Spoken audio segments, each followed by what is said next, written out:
지금 이미 당대표 선언하신 분들이 다 국회 경험도 많으시고 또 리더십도 있는 훌륭한 분들인데요.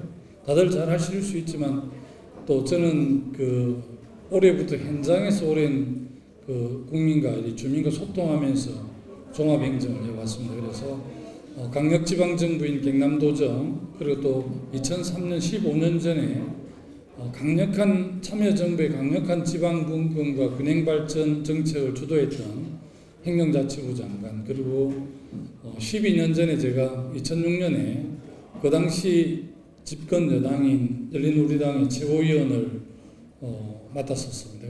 그래서 현장에 지방선거를 지원하고 있는 도중에 노무현 대통령께서 불러서 전역을 했는데, 그럴 때 어려운 경남 지역에 다시 한번 좀 책임을 맡으면 어떠냐는 제안을 받고 제가 사실은 최고위원 3개월 만에 경남도지사에 출마를 했죠. 2006년에. 그래서 25.5%를 받고 낙선을 했었는데 그게 이제 두 번째 도지사 도전이었습니다. 2002년, 2006년 그리고 이제 2010년에 세 번째 만에 경남도정을 맡게 됐는데, 저는 누구보다도 어느 때보다 이번 당대표는 민선 7기의 지방정부를 강력하게 지원하고 엄호를 해야 될 그런 책무가 있는 당대표라고 생각을 합니다. 민선 1기에서 6기가 25년 걸렸는데요.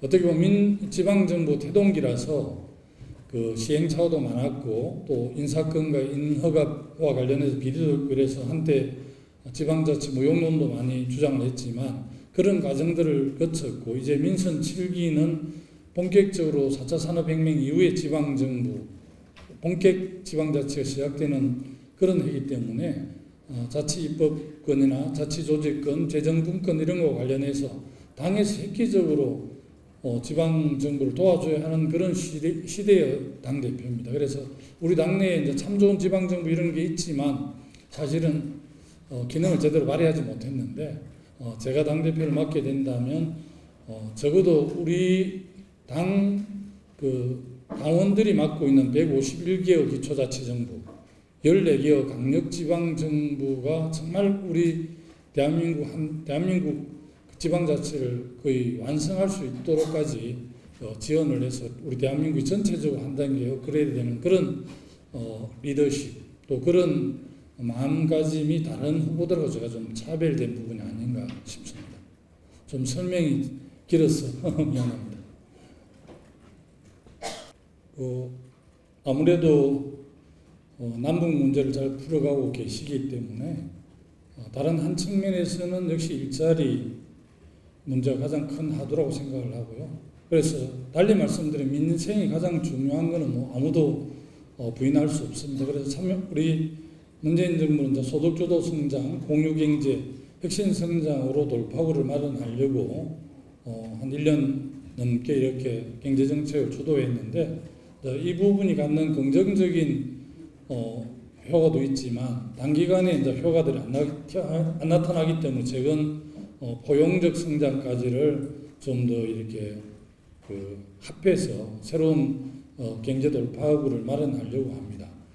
사실은 자영업자가 대한민국은 다른 나라에 비해서 워낙 많잖아요. 전체 25% 정도 되지 않습니까? 다른 OECD 선진국 12%인데 이 자영업자 그리 많다는 이야기는 사실은 복지 부분이 취약하면 자기들이 먹고 사는 문제를 해결하기 위해서 그야말로 이제 적은 자본으로 자영업을 하게 되는 것이죠. 그래서 지금 전체 GDP의 한 10% 남짓 지출하고 있는 복지 예산을 사실 대폭 늘려서 실제 이제 소득이 좀 보장되게 해서 사실 자본가가 되면 안 되는 사람들이 자본가로 내몰리고 있는 이게 지금 이제 영세자영 문제고요.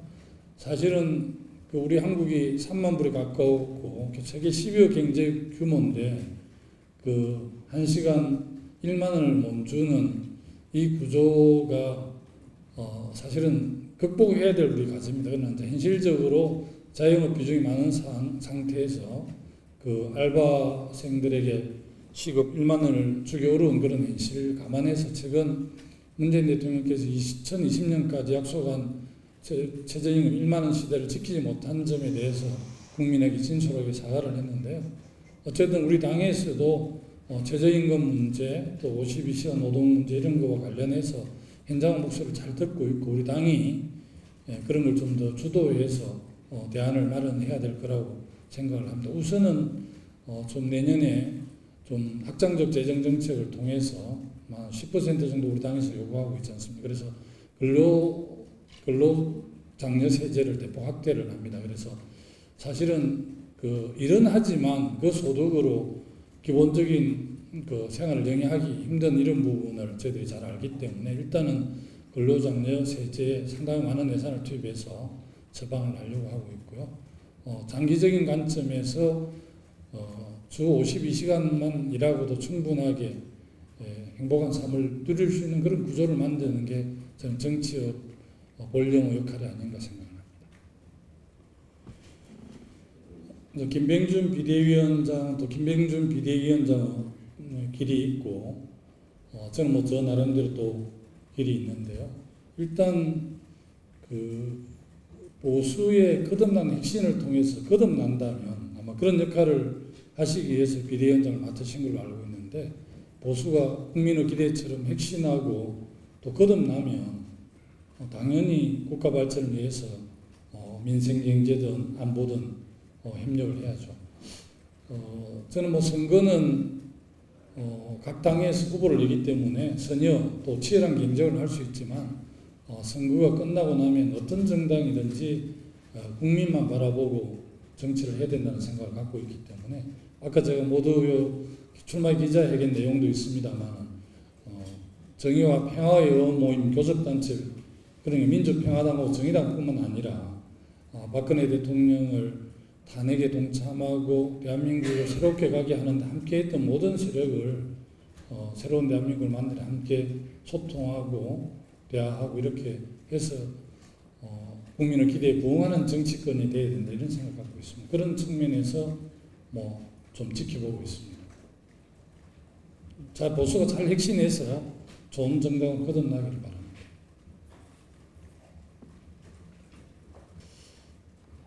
저는 어떤 언론에서는 법문이라고 하고 어떤 언론은 친문이라고 하고 그렇게 칭하던데요. 사실은 지금 우리 당에 130여 명의 국회의원 또 500여 분의 포함해서 500여 분의 중앙위원이 있는데 이제 촛불 시민혁명을 통해서 탄생한 이 새 정부 문재인 정부에 대한 기대가 크고 또 함께 해왔기 때문에 다 성공을 바랍니다. 그래서 사실은 단일화 이야기 나오는 것 자체가 저는 별 그렇게 썩 바람직한 것이 보이지 않고요. 특히 컷오프가 있기 때문에 각자 정책과 비전 가치를 내걸고 나는 어떤 나라를 만들겠다. 어떤 나라를 만드는 데 있어 당대표로서 어떻게 당을 혁신하고 만들어 가겠다는 자기의 이야기를 하고 500명의 중앙위원들은 지역위원 123분의 지역위원장 130분의 국회의원 우리 당 소속 151명의 시장군수구청장 14분의 시도지사 또 15분의 시도의회장 이런 분들이 지금 중앙위원인데 이분들은 다 현장 경험과 행정 경험이 많은 분들이라서 아마 5명이 될지 한 8분이 될지는 모르겠습니다만 내일 모레 이틀 동안 등록을 하고 26일 날 중앙위원회에서 자기의 정책을 발표하고 선택을 받는 문제이기 때문에 저는 특별하게 단일화를 생각해 보지는 않았습니다.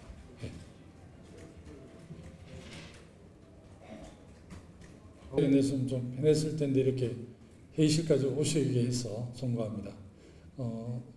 내일 후보 등록을 하고 26일 날 중앙위원회 예비경선에 컷오프를 통과해서 8월 25일 당대표가 돼서 우리 당을 혁신하고 문재인 정부 성공을 위해서 최선을 다하겠습니다. 지켜봐 주시고 응원해 주시면 좋겠습니다. 고맙습니다.